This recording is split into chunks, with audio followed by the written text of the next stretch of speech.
the Great Smokies and the Appalachian Trail.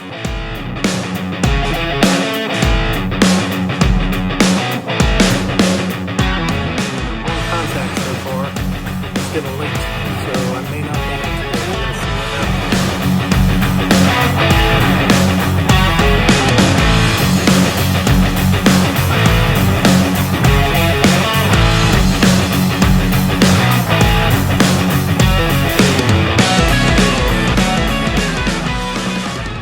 Hey everybody, this is Will, KO4DFC, and just wanted to give a quick update on the status of the Hammobile here.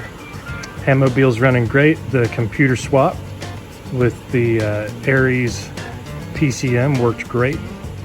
And now I've made a couple of additional enhancements, as you can see, or maybe kind of see. I've got a 40-meter hamstick mounted to the roof now. So the Hammobile is HF capable. And just to show you what I've done here, this is a super antenna, ground spike and clamp mount. And it just so happened that on this model of Jeep, the screw for the crossbar for the roof rack goes right through the super antenna ground mount hole. So I just ran it through that, took a couple of odds and ends and made a little grounding connection here. This is just like a $7 ground strap that you can get at an auto parts store. And yeah, mounted up great. I added the extra thumb/Allen wrench screws here just for better stability, and this is quite sturdy. I've had this driving down the interstate with no problems. So yeah, and what I'll do now, I'm gonna go in the back here and I'll show you the radio. Okay, so running down from the mount here, I've got the grounding strap going to this bolt on the back hatch, and I took a little sandpaper and kind of roughed up the paint where it would just get down to the metal under this, and then I screwed the bolt back on and just did that with a little hand ratchet. And for the most part, that seems to ground things pretty well. I've done a couple of other things here, and I need to work on my cable management here, but just to get this set up and running, I wanted to see, you know, what would work. So I've got the 9201 manual tuner running here. That's just because I couldn't quite get the stick tuned to below 2:1 SWR on the voice portion of 40 meters. So I've probably got about half the voice portion of the band, which is pretty good. And I think I even get a little more than that. That's just what my antenna analyzer gave me. But as I was doing some tests earlier today, I noticed I had it below 2, even on more like 3/4 of the band. So it seems to be working pretty well. Everything's running to the 891 here, and one thing that you may not be able to see well is I've got another automotive ground strap running from the 891 to just a ground rod clamp that I put on the back of the seat here. This goes straight to the body, and it's bare metal, so I figured that should be a good connection. It didn't really bring my noise down, which I was a little surprised by, but you know, I've only got extra noise on the radio when the engine is running. If I turn things on in accessory position or anything like that, I don't get any extra noise. So at least for right now, you know, it seems to be pretty good. And as I will show you in just a second, the noise filtering on the 891 helps a lot, even when the engine. Okay, and the last time that we took a look at the Hammobile, I forget exactly what the mileage was, but we're at 130,000 now, and as you can see, no codes, there's no check engine light. It's been running great. I've got my 891 set up here, and this is just a little, I think it's a satellite radio mount. What I did here is the 5100 just goes on top, and it's a little mount that I drilled some holes in.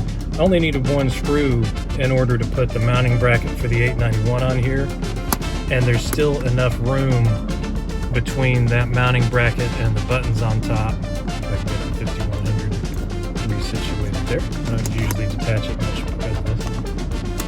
There we go. There's enough space between this mounting bracket and the buttons on top that I can get to these without a problem. And then I just kind of hold this if I want to move it and it swivels. So I can, work HF, and then I can come over and I can work VHF, UHF if I want to. But let's see how it sounds. So if I turn this on, this is a pretty noisy area.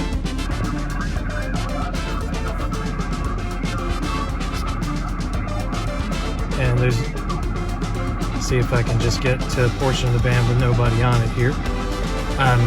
So nobody really here, and you'll notice that noise is down at about an S4. If I turn off the noise blanker, it's up to about an S8 or an S9.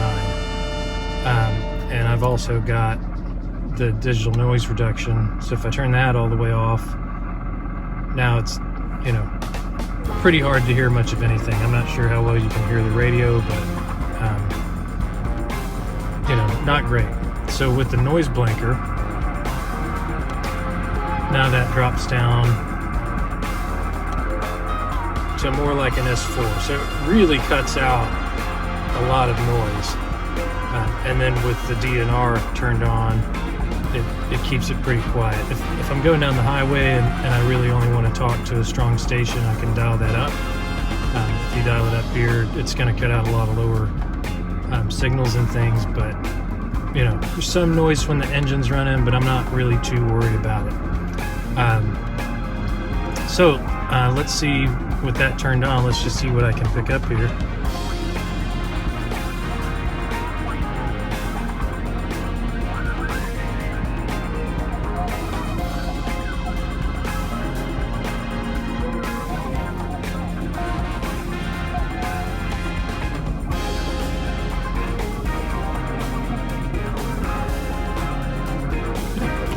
And sounds pretty great.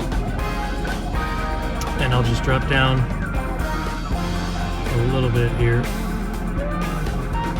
I don't hear much here, so just to show the SWR on the transmit.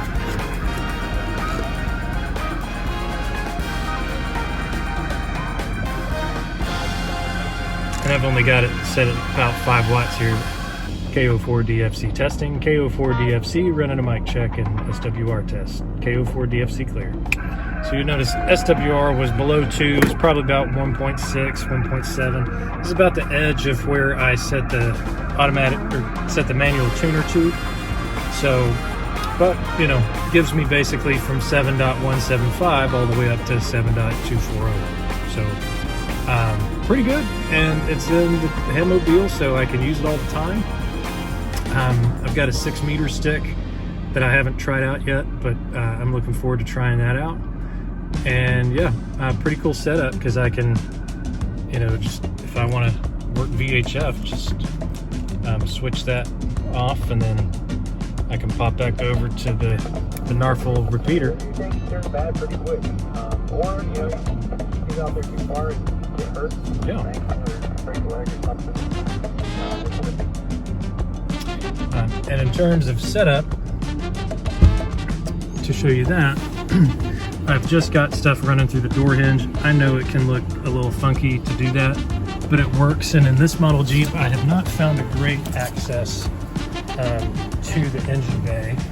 So I just kind of run it down, and then it's hidden under my footstep here. And then this goes to the 891. I've got another power cable running under here that goes to the 5100, and the 5100 is actually sitting under the front seat. One other nice thing about this 891 is that all you have to do, and you have to make sure there's a switch on the back, and it says SP and PH. You want to make sure that you've got things set to PH if you're going to use headphones. But I can take some little earbuds like this, and then there's a headphone jack right here on the side of the 891, if I can find it right there. So now I can just use headphones here, even though the radio is all the way in the back of the Jeep, and I can hear it pretty well sitting up here, but it's going to sound a lot better if I use those headphones, or I could run it to like a little speaker up on the dash or something if I wanted to do that. But anyway, that's the update on the Hammobile. I'm excited about it. Comment, let me know what you think. I may even try running the super antenna on the roof. We'll see what that does, and if I get better SWR out of that. But for a quick thing that I can just take out real quick, run parks on the air with or something like that, I think this is going to be a great setup. And there's one more thing I'll show you before I sign off. One nice thing about this Shark RF Mini 40 meter hamstick is that even though it's 40 meters, it will fit right there in the back of the Jeep. And it's not even a tight fit. It's got, you know, some room. This is actually shorter than the 6 meter stick I got. The 6 meter stick doesn't quite fit in here. I have to like put it back on my cargo rack. But yeah, fits right in the back.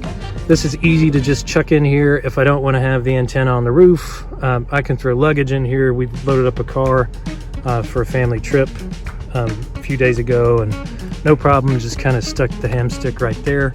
And I can just leave it in there all the time. So great setup for a Hammobile. But anyway, this is KO4 DFC, and I will catch y'all later.